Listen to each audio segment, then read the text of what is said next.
അപ്പോൾ ഞാൻ ഈ നടുഭാഗം കൂടെ കൊണ്ടുവരുന്നു. കട്ട് ചെയ്യുമ്പോൾ എത്ര കഷ്ണമാവും? എത്ര കഷ്ണമാവും? 4.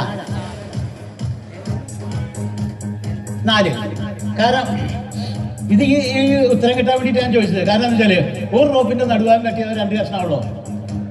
ആണോ? എനിക്ക് എപ്പോഴും എവിടെയും കിട്ടുന്ന ഉത്തരം 4. അതൊന്ന് കേൾക്കാൻ വേണ്ടിയുള്ളൊരു ആഗ്രഹത്തിന് വിളിച്ച് വെച്ചു. ഓക്കെ നമുക്ക് അപ്പോൾ ഇതിന്റെ നടുഭാഗം കട്ട് ചെയ്യുമ്പോൾ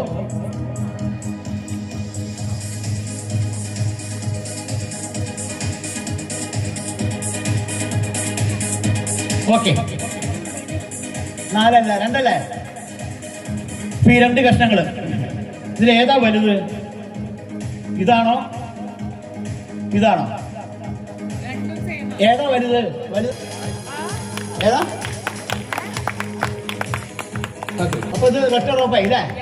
ഒറ്റ റോപ്പായി. നമുക്കൊരു കാര്യം ചെയ്യാം. ഈ റോപ്പിനെ നമുക്ക് ഇതിന്റെ നടുവോടെ കൊണ്ടിരുന്നു. ഇനി ഇത് കട്ട് ചെയ്യാൻ എനിക്ക് കത്രികയുടെ ആവശ്യമില്ല.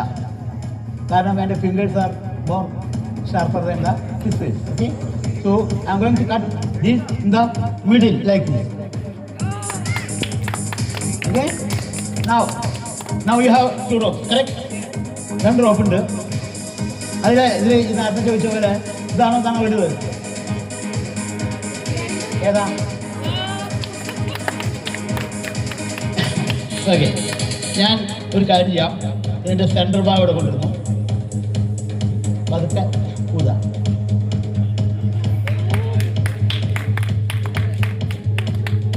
ഇപ്പോൾ എന്താ പറയുക, എൻഡ്ലെസ് റോപ്പായി. എൻഡ്ലെസ് റോപ്പായി അല്ലേ? അപ്പോൾ അതിൻ്റെ സൂപ്പർ പെർഫോമൻസ് ആയാലും ഈ സ്മോൾ പീസാണ് ഇതിൻ്റെ സീക്രട്ട്. അത് ഞാൻ ഒരു കാര്യം ചെയ്യാം. ഇതിൻ്റെ ചുറ്റും ഇങ്ങനെ ഞാൻ കളയാനില്ലേ? ആ ചെറിയ പീസ് കളയണ്ടോ? ഇത് വലിക്കുമ്പോൾ എന്താവും? താഴെ വീഴും. കറക്റ്റ്, നമുക്ക് നോക്കാം.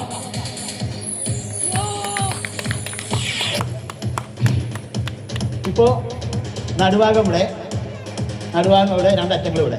ഞാൻ ഈ 2 അറ്റങ്ങൾ പോവാ. അപ്പൊ അറ്റങ്ങൾ എവിടെയാ? പോക്കറ്റ്. നടുഭാഗം എവിടെയാ? ഇവിടെ. കറക്റ്റ്. ഓക്കെ, ഞാൻ പറയാം ഒരു അറ്റം കൂടി ജമ്പ് ചെയ്യാം ഇതുപോലെ. അപ്പോൾ ഒരു അറ്റം കൂടി ഇവിടെ ഉണ്ട്, അതുകൂടി ജമ്പ് ചെയ്യാൻ പറയണം ഇങ്ങനെ. അപ്പോൾ ഇവിടെ എന്ത് സംഭവിച്ചു നോക്കാം നമുക്ക്. Thank you.